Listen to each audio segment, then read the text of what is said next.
Você já se perguntou o que os médicos veem quando estão sozinhos nos corredores silenciosos de um hospital durante a madrugada? Será que todos aqueles relatos de vultos, sussurros e acontecimentos estranhos são apenas fruto do cansaço? Ou há algo mais ali, escondido entre a vida e a morte? No vídeo de hoje, você vai conhecer 2 relatos que nunca foram contados antes. Histórias que vêm das profundezas das madrugadas hospitalares, quando os pacientes dormem, os monitores apitam em sincronia, e o silêncio absoluto parece esconder presenças que não deveriam estar ali. Então, antes que as luzes apaguem e algo espreite atrás da cortina do seu quarto, já deixa o like no vídeo, se inscreve no canal para mais relatos como esse e prepara o psicológico. Porque agora a noite vai começar. Relato 1. O médico e o paciente da ala fechada. Trabalho há mais de 12 anos como médico em um hospital público na Zona Sul. Já vi muita coisa nessa vida, mas tenho uma lembrança que ainda me persegue, mesmo agora. Aconteceu há 4 anos, numa noite de plantão em que eu estava cobrindo um colega na ala psiquiátrica. Era um setor antigo do hospital, quase esquecido. Só mantínhamos pacientes estáveis por lá, em observação. E naquela noite, só havia um paciente internado. Era um senhor de uns 70 anos, que havia sido resgatado nas ruas falando coisas sem sentido, gritando nomes e pedindo perdão para alguém que já havia morrido. Diziam que ele sofria de esquizofrenia, mas nenhum diagnóstico foi fechado. O nome dele era Aníbal, e ele só falava quando estava completamente sozinho. Eu estava no posto de enfermagem revendo prontuários quando vi, pelo monitor de segurança, que ele estava em pé, no canto do quarto, virado para a parede. A câmera não tinha áudio, então não dava para saber o que ele dizia, mas a boca se mexia sem parar. Resolvi ir até lá. Quando cheguei na porta, parei. Ele estava dizendo com a voz baixa: "Ele está aqui. Ele voltou. Ele está aqui." Perguntei com quem ele falava. E sem se virar, respondeu: "Com o médico que eu matei." Senti um arrepio estranho. Abri a porta e entrei. Disse que não havia ninguém ali além de nós 2. E foi então que ele virou o rosto para mim. Os olhos dele estavam vermelhos como se não piscasse há horas, e ele sorriu. Mas não era um sorriso comum. Era como se estivesse zombando de mim.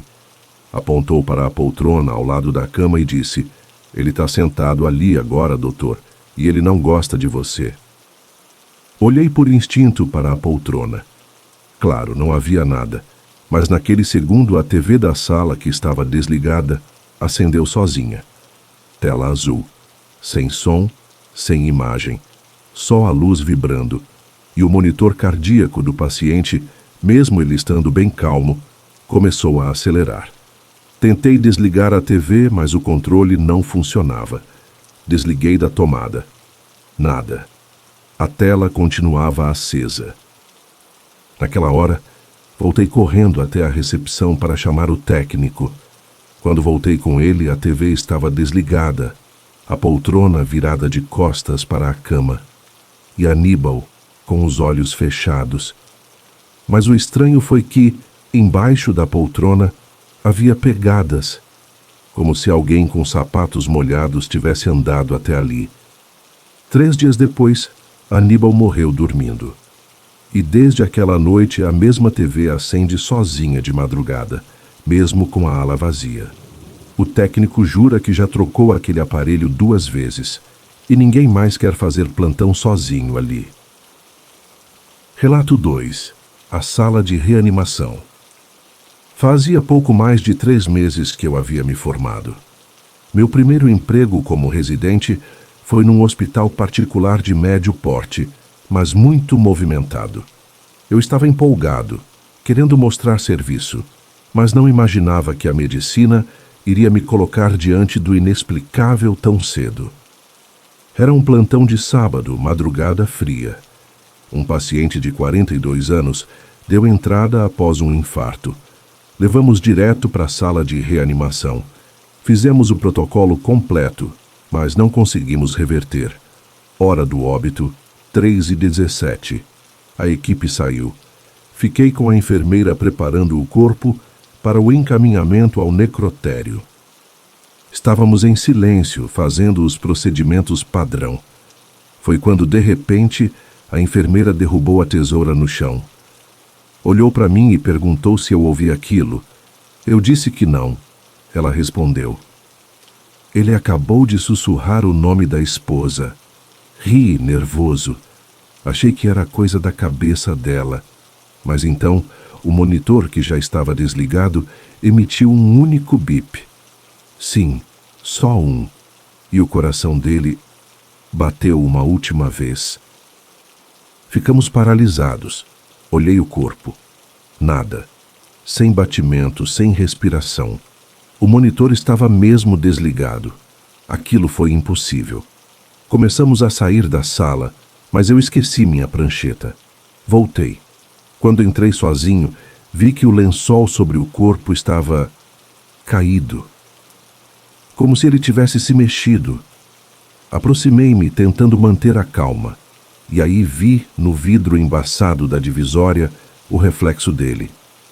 Não deitado, mas de pé, atrás de mim. Me virei no susto. Claro, não havia ninguém. O corpo estava imóvel, mas aquele reflexo ficou gravado na minha mente. Ele tinha os olhos abertos e chorava. No dia seguinte, fui procurar o prontuário do paciente para entender o que poderia ter acontecido. Descobri que ele havia tentado se reconciliar com a esposa no mesmo dia. Ligou para ela horas antes do infarto. Ela não atendeu. No prontuário, ele havia declarado: "Em caso de emergência, avisar minha esposa. Preciso me despedir." Desde então, toda vez que passo pela sala de reanimação durante a madrugada, sinto um arrepio. E confesso que evito olhar para os vidros, porque tenho a sensação de que ele ainda está ali, esperando a chance de dizer o último adeus. Hospitais são lugares de cura, mas também de despedidas. A linha entre a vida e a morte é tênue demais, e às vezes não sabemos o que fica para trás quando alguém parte. Esses relatos não são extraordinários no sentido cinematográfico, mas são reais. Reais o suficiente para deixar marcas em quem os viveu. Médicos e enfermeiros vivem na fronteira entre o racional e o inexplicável.